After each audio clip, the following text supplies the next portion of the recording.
Lunar बनी queen. आखिर Archer queen एक खरगोश में कैसे बदल गई? आइए जानते हैं लूनर क्वीन की स्टोरी में।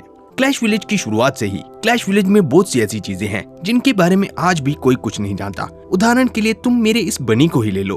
विजन ने एक बनी सभी विलेजर्स को दिखाते हुए कहा, कोई जानता है ये कौन है? तुम सबने कई बार मुझे बनी के साथ देखा होगा, कभी मेरी मैजिक ट्रिक्स में तो कभी मेरे साथ पार्टीज में, पर कभी सोचा है कि ये मेरे पास कहां से आया और ये मेरे साथ क्यों है? विजर्ड के बनी ने सबको का इशारा किया, जिसके बाद विजर्ड ने कहा, ये एक सीक्रेट है जो क्लैश विलेज के बनने से भी पुराना है। तो ये बात आज से कई साल पहले एंशिएंट क्लैन कैपिटल की है। कई समय पहले वहाँ एक बहुत समझदार विजर्ड रहता था जिसका नाम था रियूक। रियूक को एंशिएंट क्लैन कैपिटल के एम्परर ने डिवाइन स्पेल्स और पोशन बनाने का काम दिया था। रियूक कई तरह के पोशन बनाता था, पर जिसके लिए वो सबसे ज्यादा मशहूर था वो था पोशन ऑफ इमोर्टैलिटी।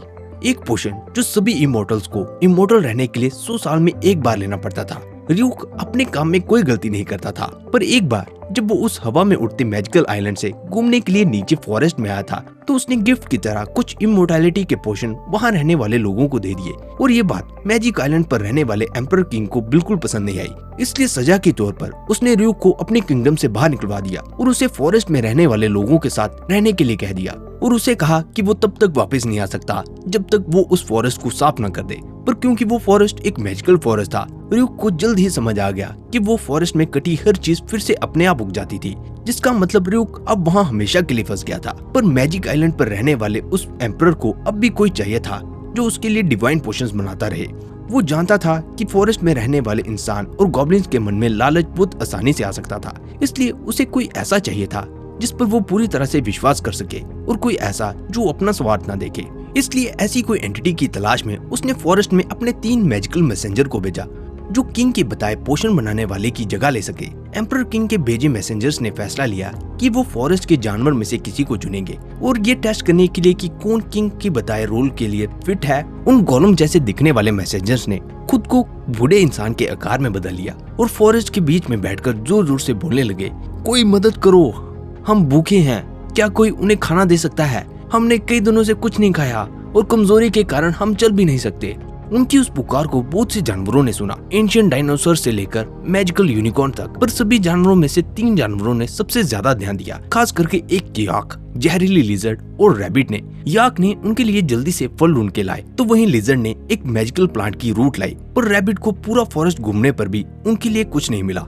और जब उस रैबिट ने लौटने पर देखा कि वो बूढ़े लोग फ्रूट्स और बाकी चीजों को खा रहे थे, उसे बुरा लगा कि वो उनकी हेल्प नहीं कर पाया। इसलिए उसने उनके पास जलती आग में छलांग लगा दी ताकि वो खुद को सैक्रिफाइस करके उनकी भूख शांत कर सके। पर जलने की बजाय उस रैबिट ने पाया कि उस आग का उस पर कोई असर ही नहीं हुआ था। किंग के भेजे मैसेंजर्स को किंग का नया डिवाइन पोशन बनाने वाला मिल गया था, इसलिए वो उसे अपने साथ एम्परर के उस मैजिकल आइलैंड पर ले गए, जहाँ वो अगले कई सालों तक उस एम्परर के लिए काम करने वाला था। उस रैबिट ने बहुत ज्यादा मेहनत की सभी डिवाइन पोशंस को सीखने के लिए, और जब उसने सभी पोशंस को बनाना मास्टर कर लिया, एम्परर उससे इतना खुश था कि उसने उसे रॉयल पोशन मेकर बना दिया।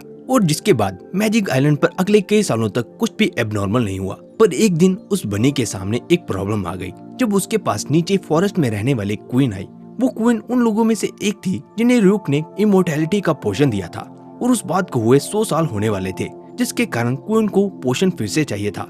उस रैबिट को पोशन देने में कोई दिक्कत नहीं थी, पर दिक्कत ये थी कि वो क्वीन एक से ज्यादा पोशन मांग रही थी और मैजिक आइलैंड के एम्परर ने रैबिट को सिर्फ एक ही पोशन देने की इजाजत दी थी। उस रैबिट ने क्वीन को समझाने की कोशिश तो की, पर क्वीन ने गुस्से में कहा कि आप वो उसे मना कर रहा है, और क्योंकि वो रैबिट दूसरों को परेशान नहीं देख पाता था, इसलिए उसने उस क्वीन को एक से ज्यादा पोशन दे दिए। पर जब एम्परर को पता चला कि उस रैबिट ने भी उसका भरोसा तोड़ा था, वो उससे बहुत ज्यादा गुस्सा था। पर उससे भी ज्यादा गुस्सा वो क्वीन पर था। पर एक बार फिर रैबिट ने अपने बारे में नहीं सोचा और एम्परर को समझाया कि गलती उसकी थी और सजा के तौर पर वो हमेशा के लिए रियूक के साथ फॉरेस्ट में रहेगा। एम्परर रैबिट को जाने नहीं देना चाहता था, क्योंकि वो जानता था कि वो रैबिट एक बार फिर दूसरों के बारे में सोच रहा था, पर उसे रैबिट पर भरोसा था, इसलिए वो उसकी कही बात मान गया।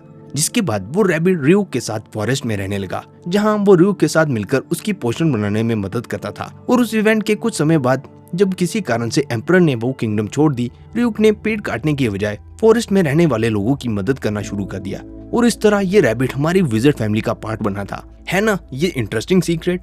विजर्ड ने सभी को बताया और ये सब बताने के बाद उसने सभी से कहा, तुम सब जानते हो इस रैबिट के ईयर को और भी ज्यादा इंटरेस्टिंग क्या बनाएगा? सभी विलेजर्स ने कंफ्यूजन में पूछा, क्या?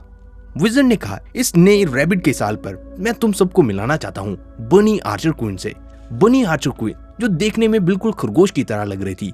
सभी विलेजर्स उसे देखकर बहुत ज्यादा हैरान थे। किसी को समझ नहीं आ रहा था कि क्या वो खरगोश थी या फिर कोई इंसान। पर जहाँ सभी का ध्यान बनी क्वीन पर था, विजन ने वहाँ से बाहर निकलते हुए बनी से पूछा, तुम्हें यकीन है ना कि तुम्हारे इस ट्रांसफॉर्मेशन स्पेल का असर एक हफ्ते बाद निकल जाएगा? बनी ने हाँ का इशारा करते हुए कहा, क्या तुम रॉयल पोशन बनाने वाले की स्किल्स पर डाउट कर रहे हो? तुम्हें क्या लगता है कि मैंने गलती से क्वीन को गलत पोशन दिया था? विजन ने कहा, अच्छी ट्रिक थी मास्टर। तो ये थी कहानी लूनर बनी क्वीन की दोस्तों। उम्मीद है आपको ये कहानी पसंद आई होगी दोस्तों। अगर आपको ये कहानी पर लाइक छोड़ना मत भूलिएगा और साथ में जाने से पहले कमेंट्स में जरूर बताइएगा कि आप अगली वीडियो किसकी देखना चाहोगे और आपको ये वीडियो कैसी लगी। प्लस चैनल को जरूर से सब्सक्राइब करेगा।